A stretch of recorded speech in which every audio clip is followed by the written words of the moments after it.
Bon allez les gars, on se retrouve sur le Tour des Flandres. On a vu vaguement Wout van Aert sur la première image, qui s'est fait décrocher par une sorte d'ogre qui là est en train d'attaquer. Poggy Boss, comme l'appellent les Flamands, comme ils aiment l'appeler. Il est littéralement en train de lâcher à la pédale notre cher Mathieu Van Der Poel, petit-fils de Raymond Poulidor, fils d'Adreux Van Der Poel. Donc le mec, tu sais que physiquement, naturellement, il y a de la force quoi. Mais Pogacar, Poggy Boss, littéralement au-dessus, 2 fois plus léger que Van Der Poel, mais il est en train de lâcher littéralement Van Der Poel dans le vieux Quarmont. Donc une petite bosse de quartier comme on l'a tous chez nous.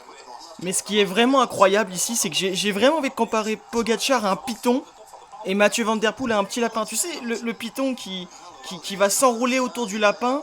Le lapin, tu vois qu'il va se débattre un petit peu, mais tu sais qu'au final, plus il se débat, plus le python resserre. Et bah, Mathieu Van Der Poel, c'est pareil. Pogacar attaque. Mathieu Van Der Poel, il essaye. Mais t'as l'impression que plus il essaye, plus ça devient difficile pour lui. Plus il se fait mal. Donc ça sert strictement à rien. Et bon, bah devant, là, on a une bête féroce quand même aussi, Mats Pedersen, qui gagne des sprints massifs, qui a déjà fait deuxième du Tour des Flandres. C'est pas n'importe qui. Mais Pogacar, derrière, t'as l'impression que c'est son daron qui est en train de rentrer sur son fils très facilement. Un peu comme Sylvain Chavanel et Lance Armstrong dans l'Usardiden, je sais pas si vous vous souvenez tous. La petite tape sur l'épaule, bah Pogacar, c'est pareil. Sauf que Pogacar est plus jeune que Pedersen. Pogacar n'a très peu d'expérience sur les pavés, contrairement à Pedersen. Et derrière ici on a Florian Vermeersch, la petite pépite belge avec Wout van Aert qui s'est fait lâcher à la pédale. Et voilà Pogacar qui double son petit fiston Mats Pedersen. Pas là pour trier des lentilles comme dirait Steve Chenel, hein, clairement. C'est en difficulté, t'as tout le public flamand qui se dit mais qu'est-ce qui se passe? Qu'est-ce qui se passe ici? Il y a Pogacar en tête. Il gagne le Tour de France, il gagne des chronos. Et il est devant sur le Tour des Flandres. Mais what the fuck? What the fuck? Comment c'est possible? Je suis limite en train d'en perdre mon anglais, t'as une impression de vitesse, on dirait que le mec fend la foule, même s'il n'y a pas de foule, ils sont derrière les barrières. Il est sur le Tour de France, mais non, il est sur le Tour des Flandres. Mais là, notre bonhomme slovène a littéralement tordu la concurrence. Tu sais, c'est comme les petits trucs là que tu dois serrer avec ta main, 70 kilos, 100 kilos.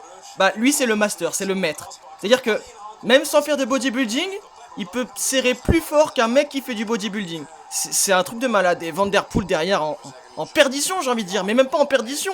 Il nous la met tous minables, Van Der Poel ici. Mais par rapport à Pogacar, il est en perdition, c'est clair et net. Et puis entre les deux, t'as le brave Mats Pedersen qui essaie de se battre aussi. Le mec est là, le mec est volontaire, le mec veut y aller, il veut la victoire. Le mec a vraiment envie de participer aux courses, il aime se faire mal, tu le sens. Mais devant, là, t'as ce mec, t'as Poggy Boss, qui commence un peu à bouger les épaules quand même. Tu sens que le mec a eu un peu de mal à finir la montée, mais il est quand même devant facilement. C'est bien, c'est un bon signe quand même qu'il commence à bouger les épaules. Et il a créé un écart monstrueux, il doit y avoir combien, 15-20 secondes au moins sur Mathieu Van Der Poel ici qui passe Mats Pedersen. Mathieu Van Der Poel qui encore se bat contre la vie, se bat pour vivre, pour survivre, pardon, excusez-moi. Pour survivre, les épaules bougent, Mats Pedersen c'est pareil, il est brave, il chasse de l'arrière, ça roule vite, ça roule fort. Derrière, il n'y a plus personne. Stéphane Kuhn qui arrive avec Fred Wright, d'ailleurs Fred Wright, très bonne course. Et Casper Asgreen, un ancien vainqueur du round 2 aussi. Stéphane Kuhn, on le sait, la tête est de travers, ça commence à être dur pour lui. Fred Wright, tu sens que le mec en a marre, Nelson Powless, la grande surprise. Et derrière, t'as le Messi des Flandres, le Messi de la Belgique, Wout van Aert, avec un putain d'équipier de Pogacar derrière, Matteo Trentin. Pogacar est pas tout seul, Pogacar a des équipiers derrière. Et puis là, on se retrouve dans cette toute petite bosse mythique après le vieux Quarmont, et ça monte. Donc c'est bon pour Pogacar. Pogacar, il envoie du watt, 5, 6, 7, 800 watts, j'en sais rien du tout. Mais derrière, il n'y a plus personne. Regardez Mathieu Van Der Poel qui vient de passer Mats Pedersen. D'ailleurs, je pense personnellement que Van Der Poel aurait dû attendre Mats Pedersen. Peut-être qu'ils auraient plus de chances de rentrer sur Pogacar parce que les deux auraient roulé. Mais regardez Mathieu Van Der Poel en danseuse. Ça a mal aux jambes, ça a mal aux bras. Ça a mal partout, c'est dur.